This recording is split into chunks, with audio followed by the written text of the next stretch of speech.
Pode.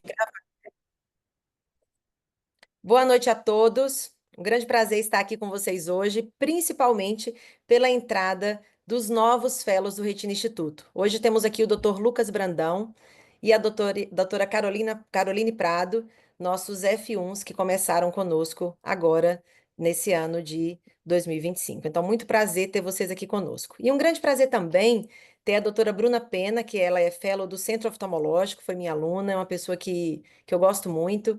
E é um grande prazer tê-la comigo essa noite, tá bom?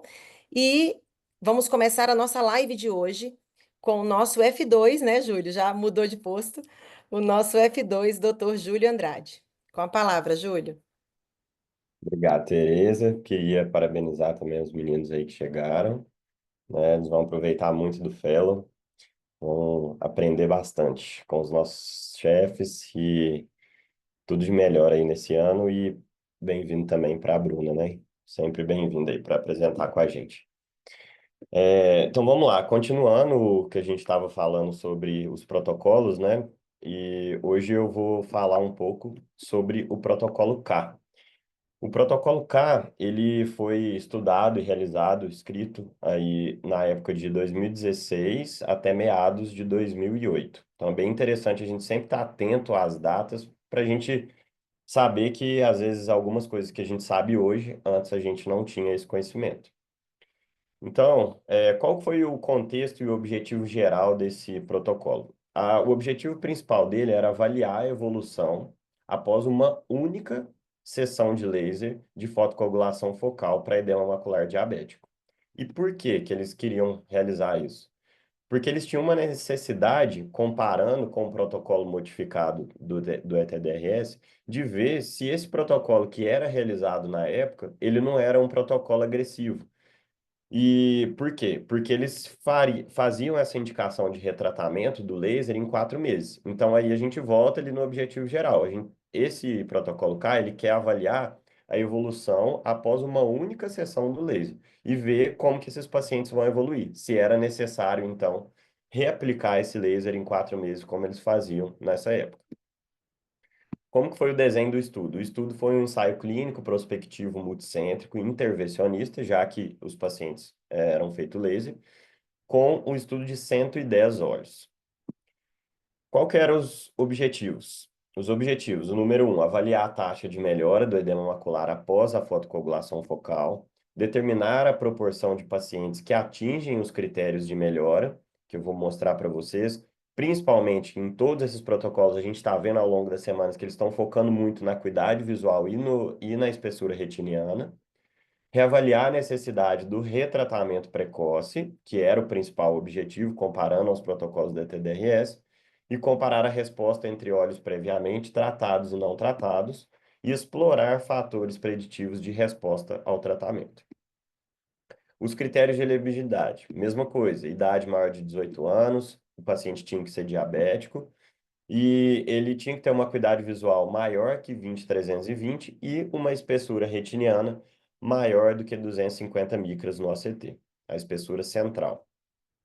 Os grupos de tratamento. Esse estudo ele foi feito com um grupo único. Esse grupo único era intervencionista, um estudo intervencionista, então todos os pacientes receberam fotocoagulação a laser em uma única sessão. E quais os desfechos que eles gostariam de estudar? Melhora na acuidade visual e a redução da espessura retiniana no ACT. As complicações que eles gostariam de estudar, o que foi escrito no protocolo antes: hemorragias após laser, neovascularização e desenvolvimento de membranas, queimadura foveal e escotomas centrais. E aí, quais foram os resultados? Os resultados, eles são um pouquinho difíceis de entender, porque o estudo, ele fez uma avaliação dos pacientes ao longo de semanas. Então, eu vou colocando aqui, para vocês entenderem, eu separei em semanas e os tipos de resultados estudados. Eles queriam estudar principalmente as 16 semanas, que eram os 4 meses onde realizava o retratamento, mas eles acompanharam esses pacientes depois por mais tempo. Então, primeiro em relação à espessura retiniana.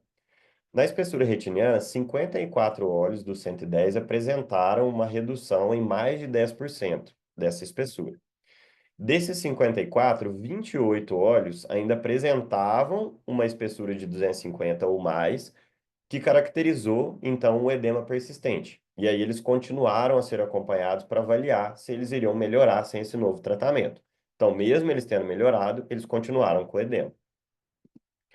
Na avaliação de 16 a 32 semanas, 26 olhos dos 28 com edema persistente, e por que 26? Porque dois acabaram perdendo o segmento. Eles foram avaliados na 32ª semana, e 11 olhos, que dá 42%, continuaram a melhorar espontaneamente, com uma redução adicional da espessura em mais de 10%, sem uma nova aplicação de laser, aí já focando no objetivo principal do estudo. A avaliação aí com 32 a 48 semanas, dos 10 óleos que mostraram uma eficácia nas semanas anteriores, 8 atingiram menos de 250 micra, indicando uma resolução do edema com apenas uma sessão de laser. E aí eles colocam também uma comparação entre grupos, que é um fator preditivo antes do tratamento. E o que que seria isso? Eles observaram que os olhos que tinham edema maior que 400 micra tiveram uma chance maior de continuar melhorando do que aqueles outros olhos que já tinham um edema menor. Então, talvez aí o fator de ter um edema maior com o tratamento do laser seria o fator de ter essa maior, uma melhora, né? Melhor do que o outro grupo. Acuidade visual. Entre os 26 olhos que ainda apresentavam edema na semana 16, 7 olhos tiveram uma melhora maior que 5 letras, maior ou igual. Entre os 11 olhos da semana 16 e 32, 4 olhos ganharam mais de 5 letras, 6 olhos mantiveram a mesma acuidade visual e apenas um olho piorou em mais de 5 letras. Sobre os eventos adversos, o estudo no protocolo, eles colocaram o que, que eles queriam identificar. No entanto, no estudo em si, eles não colocaram essa definição, eles não fizeram essa avaliação. Só que eles colocam na discussão sobre os eventos adversos que a gente já conhece sabidamente hoje, e eles relatam um pouco sobre isso. E aí eu coloquei aqui só para a gente entender. Então, eles colocaram que um dos eventos que podem acontecer é a expansão da cicatriz do laser, que já é uma história, entre aspas, natural aí do laser, a redução do campo visual, que a gente também já sabe, os escotomas paracentrais e as membranas, tanto neovascularização como uma membrana epirretiniana. E aí, para a gente agora enxugar todos esses resultados, quais foram as conclusões do estudo? Então, primeiramente, que eles já sabiam na época que a fotocoagulação era um tratamento padrão para o edema macular e demonstrou realmente melhorar a acuidade visual comparado à ausência de tratamento. Cerca de 42% dos olhos com edema persistente após 16 semanas continuaram a melhorar sem um novo tratamento. Então, aí o objetivo principal. E o que que isso sugere? Que, em alguns casos, um período maior de observação antes do retratamento pode ser benéfico. Então, ao invés de retratar naquela época, esses pacientes que ainda tinham edemas, eles poderiam continuar melhorando ao longo do tempo. E uma outra observação que eles tiveram é que a acuidade visual e o edema não estavam totalmente relacionados como um critério de melhora. Então, apenas a acuidade visual não foi um critério confiável para definir se o paciente realizaria ou não deixaria de fazer o tratamento comparando com a espessura. Então, hoje a gente sabe que tem vários outros fatores, né, em relação à piora da acuidade visual no paciente diabético, mas a espessura eles viram que não estava diretamente relacionada com a acuidade visual. E postergar o retratamento após 16 semanas, então, como conclusão final, em olhos com edema macular diabético, pode ser seguro e até mesmo benéfico em casos selecionados, reduzindo a necessidade de múltiplas sessões de laser sem comprometer a melhora funcional e anatômica, porque a gente sabe que o laser tem suas complicações. É isso. Muito obrigado. Maravilha. Parabéns, Júlio. Muito bom. E aí, pessoal, a gente vai aqui na discussão agora, a gente vê aí o tanto de protocolo que teve antes, né? A gente vê o protocolo de 2006 a 2008, falando aí do laser, né, Júlio? Protocolo K também. E diferente dos outros que a gente abordou, Esse aí foi realizado em apenas uma única sessão e a gente observava se esse paciente precisaria após 16 semanas. Esse período que eles colocam de 16 semanas, essa janela de intervalo, geralmente é o período que eles notam, dentro desses 4 meses, a recidiva desses pacientes com edema macular diabético. Então, por isso que fica esse tempo aí pré-determinado de 16 semanas. E o que tínhamos na época realmente era o laser, e a gente acompanhava realmente o paciente mais de perto para ver se precisaria refazer ou não esse laser. E dependendo da forma que você faz o laser. Porque se for igual ao do ETDRS, pode ser um pouco mais extenso, essas cicatrizes podem ser maiores. Então, realmente, até hoje, né, a gente utiliza aí o laser como resgate nos nossos pacientes com edema macular diabético, sabendo sim que o padrão ouro que a gente utiliza hoje é o tratamento antiangiogênico, mas que não devemos descartar o resgate com laser nos nossos pacientes, tá? Então, Júlio, muito bem lembrado, sempre falar do papel do laser no tratamento do edema macular diabético. Queria perguntar para vocês se vocês têm alguma dúvida, se vocês querem perguntar algo para o Júlio. Senão a gente vai para o próximo já, o próximo protocolo, tá? Mas parabéns, Júlio, muito bem explicado aí, tá? Esse protocolo K. E depois, gente, se Deus quiser, teremos esse e-book com esses protocolos de forma bem sucinta para ninguém ficar esquecendo dessa sopa de letrinhas, tá bom? Em breve teremos esse e-book.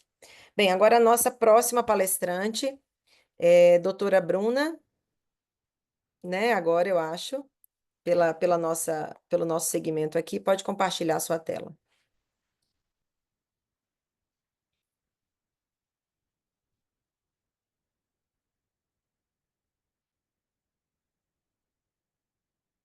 Deu certo aí, Bruna? Vou compartilhar a tela com vocês aqui, gente. Vocês estão Tá. conseguindo me ver? Sim, a tela em Minha branco tela? ainda.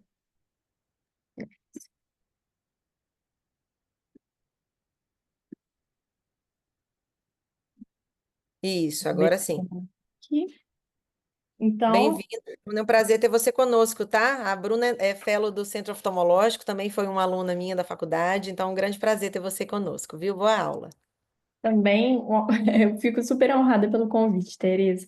Então, gente, boa noite. Sou fellow do primeiro ano de retina clínica cirúrgica do Centro Oftalmológico. Sou próxima da Tereza, né? A Tereza é uma mentora para mim. Vou apresentar o protocolo do DRCR.net, protocolo I.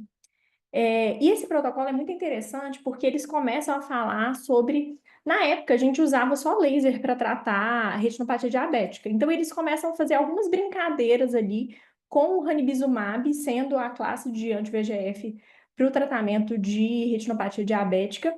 E eles fazem uma brincadeira em que eles colocam 4 grupos: ranibizumab mais laser daria 6 meses, triacinolona mais laser, ou o que eles chamam de sham, que é como se fosse você finge que faz o procedimento no paciente, mas na verdade você não faz. Então o paciente fica randomizado achando que ele está sendo tratado, mas na verdade faz só o laser, que era o tratamento padrão na época. O interessante desse estudo é que a gente tem umas extensões dele.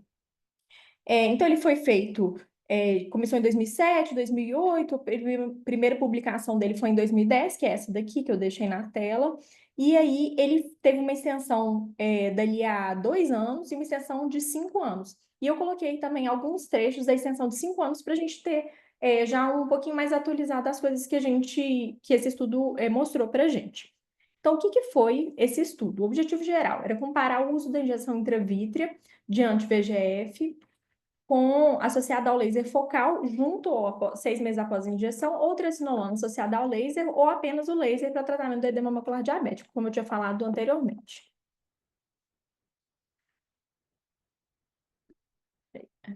Foi um estudo que foi feito entre 2007 e 2008, publicado em 2010 pela primeira vez, como eu falei, foi randomizado e multicêntrico, e teve um ano de follow-up, 48 semanas, com essas extensões de estudo depois de 2 anos e 5 anos. Então, qual que eram os objetivos primários do estudo? Avaliação da acuidade visual e segurança do procedimento após 1 ano, porque naquela época a gente ainda não tinha certeza da segurança da injeção de anti-VEGF intravítrea. Então, quais foram os grupos? Esses que eu expliquei. Injeção intravítrea falsa, que eles chamam de sham, com laser, ranibizumab 0,5 miligramas mais laser, imediatos, isso eram feitos mais ou menos 1 a 3 semanas depois do laser. ranibizumab com laser após 6 meses, injeção intravítrea de 4 mg de triacinolona mais o laser. O desenho do estudo foram 854 olhos de 691 participantes, e muito interessante isso, porque os participantes os olhos deles foram randomizados individualmente. Ou seja, se um olho era alocado para, sei lá, injeção intravítrea de triacinolona com o laser, o outro olho pode ser alocado para outra parte do estudo. Então, a gente consegue fazer uma comparação intrapaciente dos resultados. Todos os pacientes tinham um baseline de doença similar e foram subdivididos nesses 4 grupos, que é esses grupos que eu já tinha mencionado para vocês anteriormente. Então, qual foi o desenho do estudo? As análises individuais de cada olho, igual eu tinha falado, as injeções intravítreas foram realizadas em loading dose por 3 meses e depois feito em esquema pró-renata. Os lasers foram feitos 3 a 10 dias após a injeção intravítrea e incompletos aos 3 meses, poderiam ser feitos antes da injeção intravítrea. Isso, depois eu vou falar um pouquinho para vocês dos pacientes que tiveram a possibilidade de retratamento. Triacinolona era feita a cada 4 meses, com injeção intravítrea de placebo nos demais meses. E sham a cada 4 meses, com possibilidade de ranibizumab, se fosse necessário retratamento. Então, quais eram os critérios de elegibilidade? Paciente com idade maior ou igual a 18 anos, diabetes mellitus tipo 1 ou 2.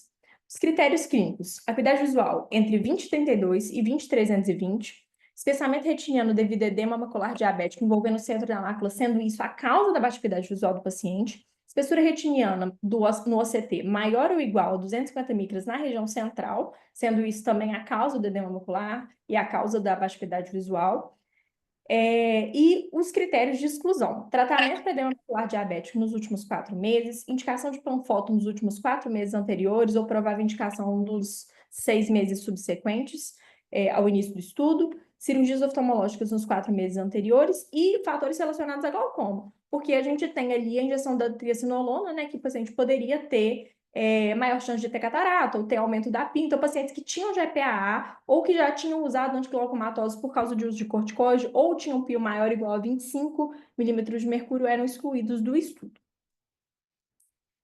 Os desfechos possíveis eram melhora que eles queriam avaliar, né? Melhora da acuidade visual e segurança.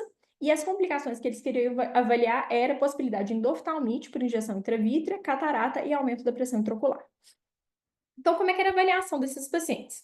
No baseline, todos os pacientes eram feitos uma retinografia estereoscópica, ETDRS, de 7 campos, no baseline e com 12 meses de acompanhamento. E também era mensurada a hemoglobina glicosilada do paciente no baseline.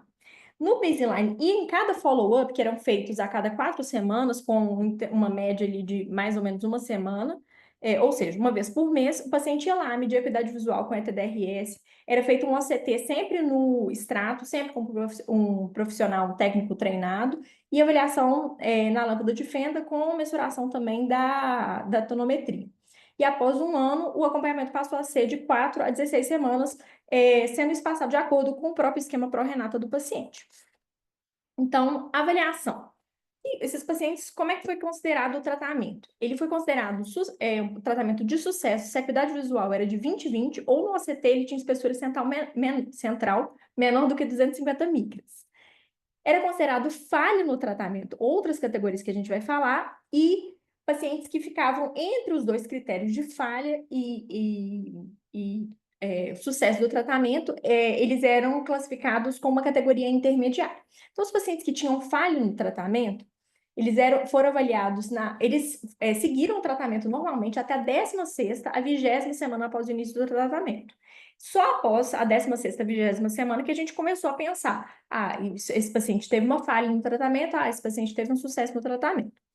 E nessas semanas eram avaliados o quê? Uma perda de acuidade visual menor que 10 letras no baseline, se o OCT tinha uma espessura central de 250 micras ou maior, se o edema macular era causa do BAV e em pacientes já panfotocoagulados, isso é um detalhe importante dessa parte, que essas categorias eram somatórias. No estudo eles falam isso, and more than 13 weeks since the last laser without better visual acuity. Então, eles falaram que o paciente tinha que ter perda da acuidade visual, não teve melhora da espessura e já era panfoto coagulado. Então, foram considerados tratamentos com falha no tratamento. Nesses casos, esses pacientes eram seguidos de outra forma, que eu vou explicar posteriormente, e depois teve o segmento da 24ª à 48ª semana, no qual a gente tem essa classificação entre sucesso, melhora do quadro ou falha do tratamento. E a falha do tratamento, o paciente era redividido em algumas categorias baseado no tratamento que foi feito nele anteriormente. Basicamente, o que é que o tratamento fazia? Ele ou dava laser para o paciente que não teve laser ainda, ou ele dava injeção para pacientes em que não receberam injeção ainda e a injeção possivelmente poderia ter uma melhora do quadro. Quais foram os resultados do estudo? Então, ele pretendia avaliar a acuidade visual e segurança do procedimento após um ano. 94 a 96% completaram acompanhamento de um ano e tiveram melhora visual. Se a gente comparar o quadro do ranibizumab mais laser imediato, o paciente teve melhora mais ou menos, né, na média de 9 letras, também ranibizumab mais laser após 6 meses, também de 9 letras, a tricinolona mais laser, 4 letras em média, e o procedimento falso mais o laser, 3 letras em média. Mas o mais interessante é que o ranibizumab mais o laser, mesmo após 6 meses, eles têm uma melhora aí de 30% e 28% dos pacientes tiveram uma melhora de mais de 15 letras, comparado com 21% e 15% dos pacientes, respectivamente, da triacinolona e do procedimento falso. Ou seja, o ranibizumab mostrou, sim, uma melhora maior do que os outros, do que as outras classes do estudo.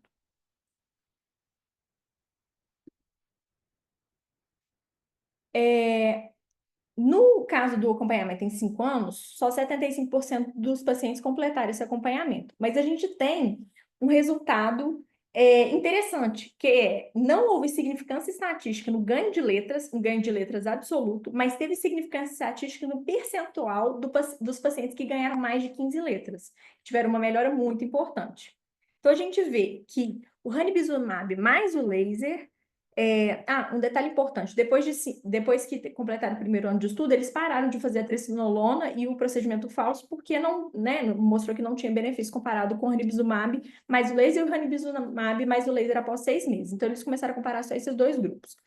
Os pacientes que tiveram melhora de mais de 15 letras tiveram 27% no caso do ranibizumab mais laser, e no caso do laser atrasado, né, ele teve melhores de 38% dos pacientes tiveram melhora de mais de 15 letras, ou seja, um ganho expressivo, estatisticamente significativo.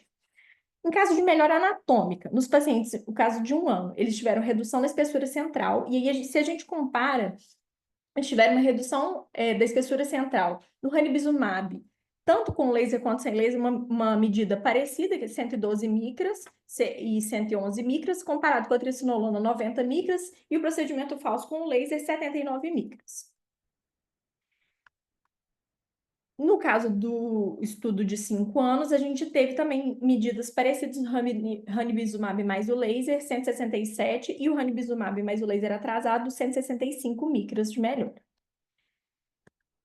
O número de injeções em um ano foram realizados, no caso do ranibizumab mais o laser, 8 injeções em média no primeiro ano. No segundo grupo do ranibizumab com laser atrasado, 9 injeções, sendo que no caso dos pacientes que fizeram um procedimento falso, eles tiveram que ser retratados depois por causa daquele protocolo que eu mostrei para vocês anteriormente. Então, eles chegaram a fazer 11 injeções.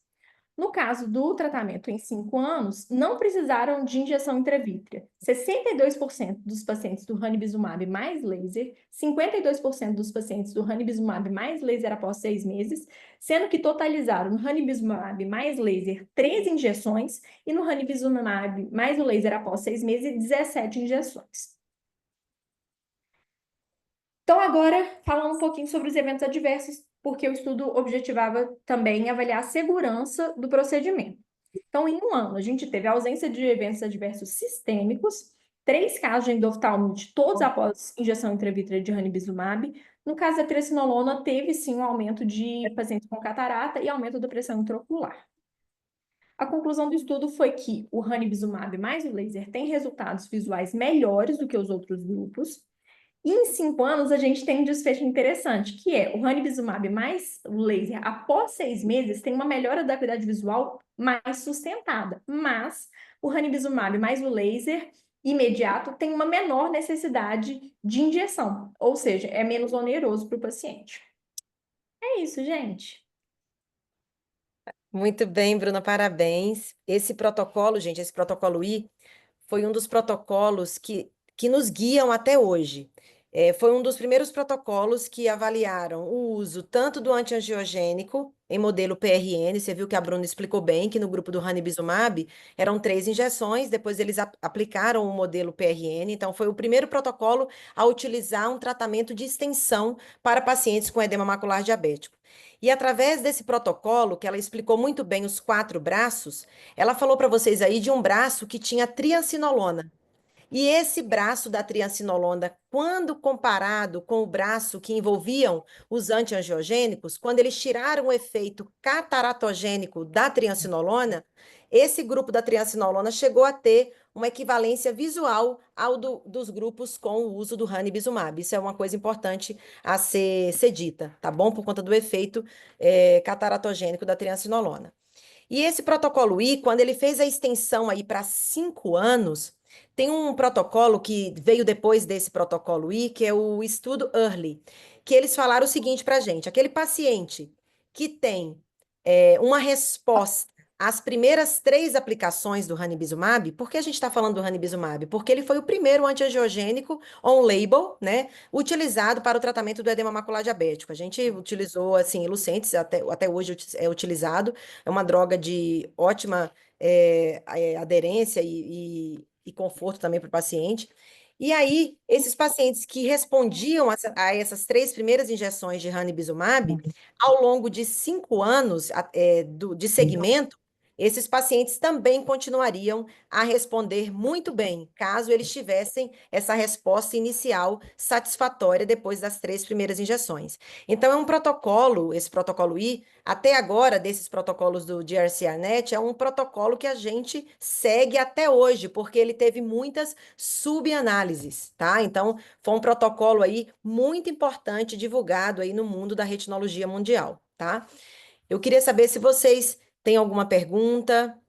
E esse protocolo, em relação aos 4 grupos, o que teve mais sucesso visual, que é o que importa para o paciente, como a Bruna falou na conclusão, é aquele paciente que utiliza o antiangiogênico e, após 24 semanas, utiliza o laser como resgate. Como a Bruna falou bem, o laser tardio. E se você me perguntar, na minha prática clínica, é o que eu faço. Eu geralmente utilizo o tratamento antiangiogênico nos 6 primeiros meses, né, em torno aí de 3 a 6 injeções, e após isso eu venho aí, se necessário, com o resgate do laser, amparada aí pelo protocolo I, tá bom? Então, é um protocolo que a gente tem que ter sempre em mente, tá bom? Então, a gente agora vai passar para o próximo protocolo com o Dr. Lucas Brandão. Pode compartilhar, Lucas, por favor. Boa noite, pessoal. Vamos lá. Boa aula, viu? Obrigado. Vamos ver só se eu saio aqui.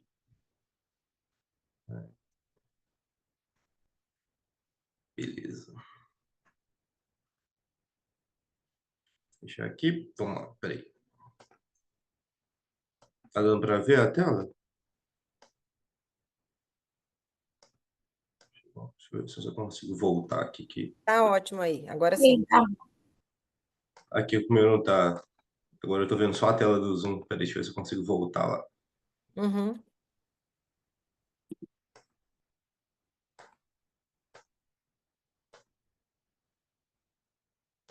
Beleza. Tá dando para ver agora? Tranquilo?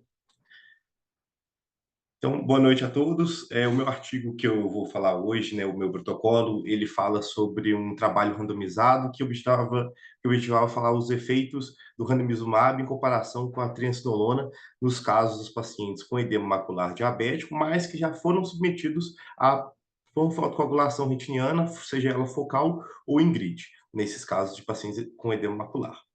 Bom, aqui a primeira coisa para a gente falar do estudo é qual foi o propósito desse trabalho. A primeira coisa, ele avaliou esses efeitos a curto prazo das duas medicações em grupos diferentes. Então, o estudo traz algumas considerações, que é como o ranibizumab e a triamcinolona se compararam na eficácia e redução do edema macular, qual dos dois medicamentos teve uma melhora na acuidade visual, de forma mais significativa, e quais são os riscos, né, e os efeitos adversos associados a cada medicação. Então, a gente vai elaborar tudo isso aí dentro desse trabalho.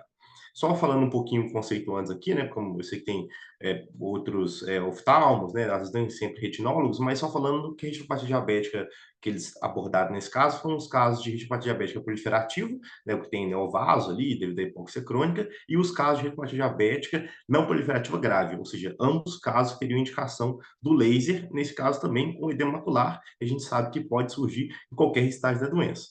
Então, isso é muito que a gente tem em mente. Esse trabalho considerou alguns critérios de inclusão e exclusão. Na inclusão desse trabalho, eles consideraram pacientes com diabetes tipo 1 ou tipo 2, idade maior de 18 anos, com edema macular comprovado no OCT, ou seja, o edema macular clínico, e uma pressão ocular menor ou igual a 25 milímetros de mercúrio, para exatamente excluir aquele efeito de confusão ali da triamcinolona, né? Nós vamos falar mais para frente. E também os critérios de exclusão colocou como a história de glaucoma, para não entrar como fator de confusão, os pacientes que precisavam de mais uso de laser ainda, né, ou seja, que não era suficiente o laser que já foi realizado, não entraram nisso, pacientes com uso de medicações intravítreas prévias e também pacientes com doenças sistêmicas mais graves que poderiam comprometer a condução do tratamento, do trabalho. A metodologia desse trabalho, ele considerou o seguinte: 345 olhos com retinopatia diabética proliferativa ou grave, né, com a visão de 20/300 e o edema macular, que já receberam o laser e o laser em grid ou focal. Esses grupos também, desses olhos, foram divididos em 113 para o grupo do ranibizumab, 123 para o controle e 109 para a triamcinolona. Esse grupo do controle, igual a doutora Bruna explicou, foi aquele grupo do sham, que recebeu uma injeção fake, né? Eles só encostaram na conjuntiva do paciente ali para simular uma injeção.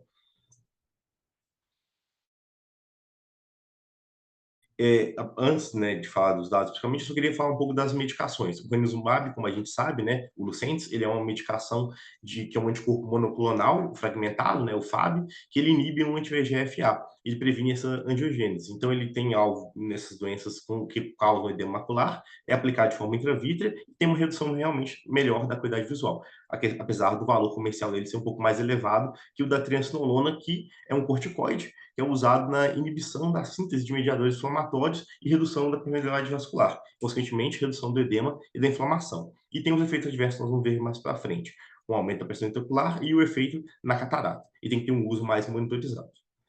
Bom, esse trabalho ele fez um follow-up de algumas visitas, as primeiras sendo realizadas em 1, 4 e 14 semanas. E o estudo também levou esse trabalho para 34 a 56 semanas. Mas esses dados dessas próximas avaliações, de 34 a 56, foram apenas para avaliação de segurança após a randomização. Ou seja, os dados coletados nesse período não foram estatisticamente significativos. Né? E o grupo controle também recebeu essa injeção simulada aí com 4 semanas, né, do follow-up. Então, os resultados primários do trabalho era a acuidade visual após 14 semanas e a redução da espessura macular no OCT. Nós vamos ver aqui mais para frente. Sobre a acuidade visual, tem uma questão interessante, que o grupo do ranibizumab teve uma melhora na acuidade visual de 2,2 linhas, né? Eu coloquei até o valor do desvio padrão, mas eu acho que essa forma de linhas é mais interessante para a gente entender. E foi de forma estatisticamente significativa.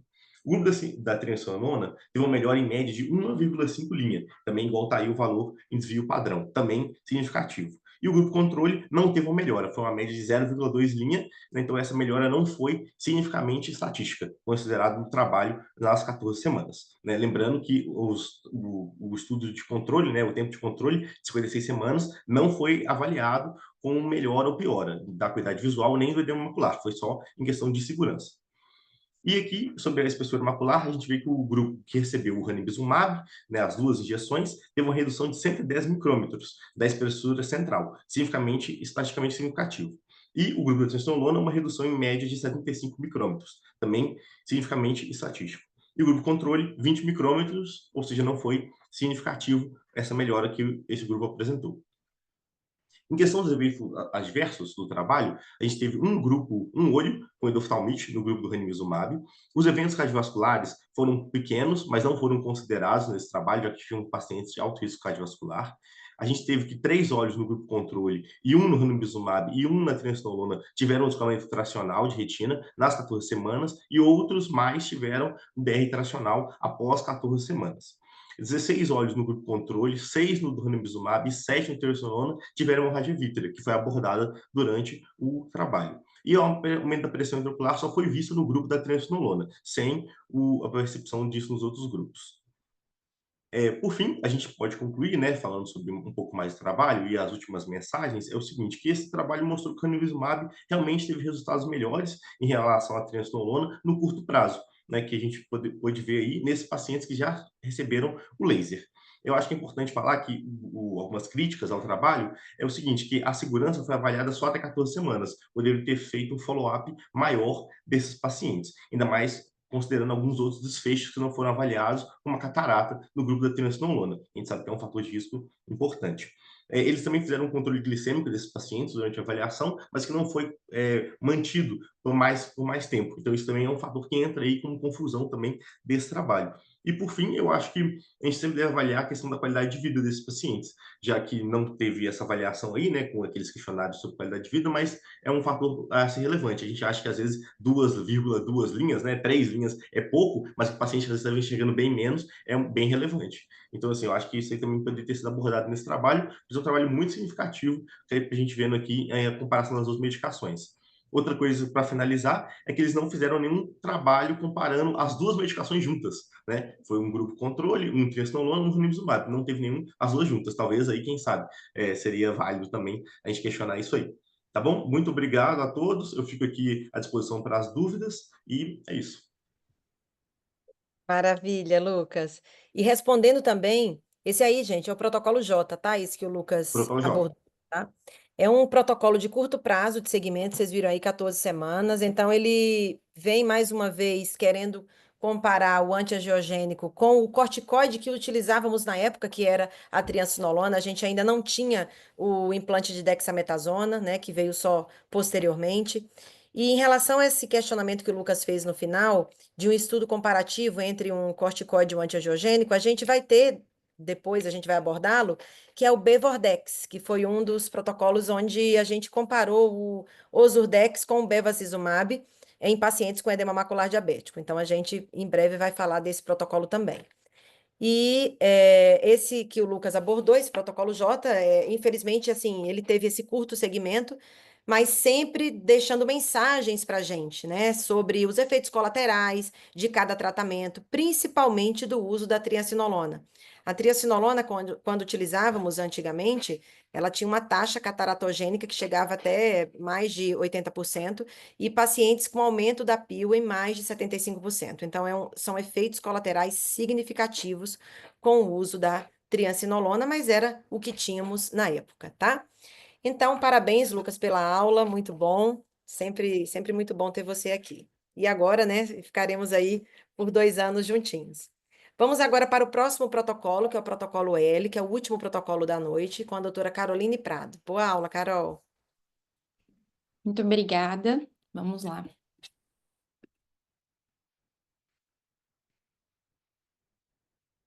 Tá dando para ver direitinho a tela? Não, Carol, não tá aparecendo, não. Não? Peraí.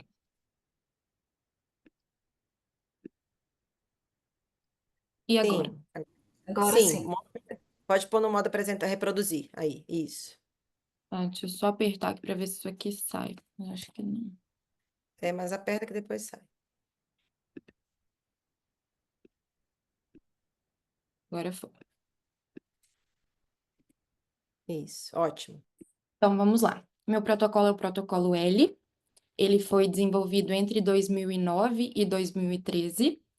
Era um protocolo que objetivava avaliar as medições de acuidade visual em olhos com edema macular diabético, comparando a autorrefração à refração manual. Então, a gente sabe, né, que a acuidade visual é uma medida primária nas pesquisas clínicas sobre as doenças oculares e é a principal medida de desfecho nos ensaios clínicos conduzidos pela DRCR. Eles geralmente utilizavam um método, que era o ETDRS, que foi utilizado por muitos anos, uma forma de padronizar a refração e a medição da acuidade visual. Porém, é um método mais demorado, tinha uma necessidade de um profissional treinado e, consequentemente, isso aumentava os custos. Pensando numa forma de melhoria, surgiu o método ETDRS, que era um método computadorizado para os testes da acuidade visual, que foi desenvolvido a partir do ETDRS, onde ele fornecia uma pontuação da acuidade visual em letras, diferente do ETDRS, que era em gráficos. Ele precisava de apenas uma distância para os testes, porque ele utilizava um monitor, e essa visão era medida entre 20/12 e 20/800, reduzindo o tempo de teste e, consequentemente, diminuir o viés relacionado à questão do examinador. E aí eles pensaram, e se a gente usasse a autorrefração? Já que tinham estudos anteriores que mostraram que as acuidades visuais obtidas, né, com as duas refrações, entre a refração manual e a autorrefração, elas estavam sendo próximas. Só que eram estudos pequenos, eles não avaliavam exclusivamente portadores de edema macular diabético. Deixa eu só tirar essa tela. O objetivo primário do estudo era comparar a acuidade visual obtida com a autorrefração e a refração manual e avaliar a reprodutibilidade da medição da acuidade visual do ETDRS nos pacientes com edema macular diabético. A justificativa e os resultados esperados era reduzir a dependência dos técnicos especializados, diminuindo o custo, o tempo do exame e, consequentemente, podendo substituir a refração manual pela autorrefração, com o objetivo de não ter prejuízo clínico. E, como segundo ponto, eles também queriam avaliar a aplicabilidade da autorrefração nos ensaios clínicos, especialmente na retinopatia diabética, para melhora da eficiência do processo, consequentemente melhorando a acessibilidade e a velocidade dos exames oftalmológicos.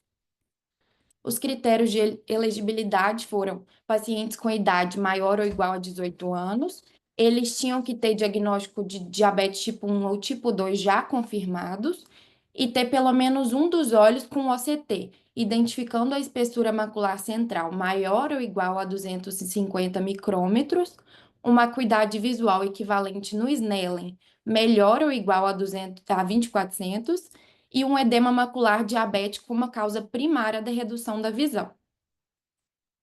O desenho do estudo. Então, eles realizaram três testes em cada olho.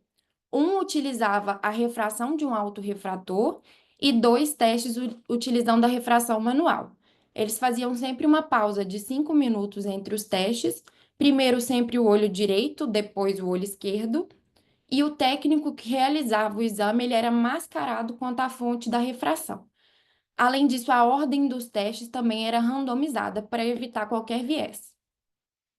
Como resultado, eles obtiveram 878 olhos de 456 participantes, a idade média foi de 63 anos, 57% dos participantes eram homens. Observou-se, então, como resultados, que os erros refrativos medidos pela autorrefração e a refração manual foram semelhantes. Maior ou igual a 1 dioptria em 38% dos casos e maior ou igual a 2 dioptrias em 14% dos casos. Além disso, observou-se que a acuidade visual obtida com a refração manual foi ligeiramente melhor do que a obtida com a autorrefração, cerca de 3 a 4 letras. Quando comparou, a acuidade visual obtida nos 2 testes de refração manual, porque era feito um com a autorrefração e 2 testes com refração manual, eles observaram que os resultados eram muito semelhantes entre as 2 refrações manuais realizadas. E, de maneira geral, percebeu-se que a diferença entre as refrações ficou mais evidente quando a acuidade visual era pior. Então, nos pacientes que a acuidade visual era maior que 20/40, ficou mais pronunciado essa diferença da acuidade aí entre a autorrefração e a refração manual. Ficou uma diferença de 5 a 13 letras.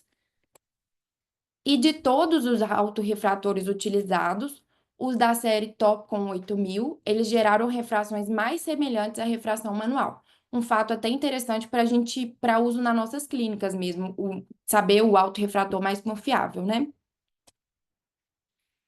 Como forma de discussão, né, de concluir o resultado do estudo, eles avaliaram que a variação entre a visão obtida na autorrefração e na refração manual tornou a autorrefração uma substituta inadequada nos ensaios clínicos, já que as pequenas mudanças numa acuidade visual elas podem alterar decisões de tratamento. Diante das discrepâncias obtidas, não apoiou-se o uso rotineiro do autorrefrator nos fins de ensaio clínico. Porém, há uma possibilidade de substituição da refração manual pela autorrefração em alguns estudos específicos, quando o desfecho ele não está relacionado à acuidade visual. Então, fazendo um planejamento adequado, aumentando o tamanho da amostra e ajustando o algoritmo, é viável, sim, utilizar o autorrefrator para a refração. E, por fim, o uso do protocolo ETDRS, que era um novo método para medir a acuidade visual, evidenciou minimizar o viés do examinador. Finalizo aqui. Muito bom, Carol. Então, olha só, gente, pensa bem, tudo gera objetivo de protocolo. Imagina isso, esse protocolo L que a Carol falou aí, ele surgiu pela necessidade na época de se comparar as refrações manual e a autorrefração. E eles foram apoiados pela indústria da Topcon aí, por isso que ele falou do aparelho do autorrefrator. Você citou bem ele aí, né, Carol? Então ele teve esse viés aí da indústria, tá, nesse protocolo. Então foi um protocolo que pouco nos acrescentou na nossa vida prática, e que realmente, para ensaio clínico, eles afirmaram que o autorrefrator ele não condizia muito com a refração manual, mas que hoje em dia, se a gente pensar bem, é inviável você fazer um ensaio clínico com refração manual. Então, e depois isso caiu por terra, tá? Então, é só para alinhar essa expectativa atual, tá? Então, esse protocolo L surgiu por isso, por essa diferença que havia entre a refração manual e os autorrefratores que eram utilizados na época, tá? Mas o protocolo hoje, que eu gostaria que vocês fixassem, que a gente utiliza até hoje, como eu falei hoje na live, é o protocolo I. Desse protocolo I, surgiram várias subanálises, porque foi o primeiro protocolo que utilizou como se fosse uma comparação entre o antiangiogênico utilizado na época, que foi o ranibizumab, e o tratamento tanto a laser quanto com o corticóide utilizado na época, que era a triancinolona. Então, ele foi um divisor de águas para os próximos protocolos comparativos com o uso de antiangiogênicos, que a gente vai ver bem nas nossas próximas lives. Aí a gente vai ter na sequência depois o protocolo T, vai ter o protocolo S. Então, a gente vai ter aí uma gama de protocolos ao longo desse ano. Alguma pergunta, gente, para algum dos fellows? Hoje, só estou vendo aqui o pessoal falando parabéns aqui, que foram aulas que foram bem esclarecedoras. Então, todos somos sempre muito bem-vindos. Convido vocês a participarem da nossa próxima live, que será daqui a 15 dias, com mais 4 protocolos, tá bom? E aí, a gente, cada dia, vai chegando com esses protocolos mais esmiuçados e mais utilizados na nossa prática clínica diária, tá? Então, é sempre bom ter a ciência aliada ao nosso dia a dia. E é por isso que foi o objetivo dessas lives com esses protocolos. Então, eu finalizo aqui. Uma boa noite a todos. Fiquem com Deus. Até daqui a 15 dias, tá? Um beijo em todos. Obrigado, boa Boa noite, noite. pessoal.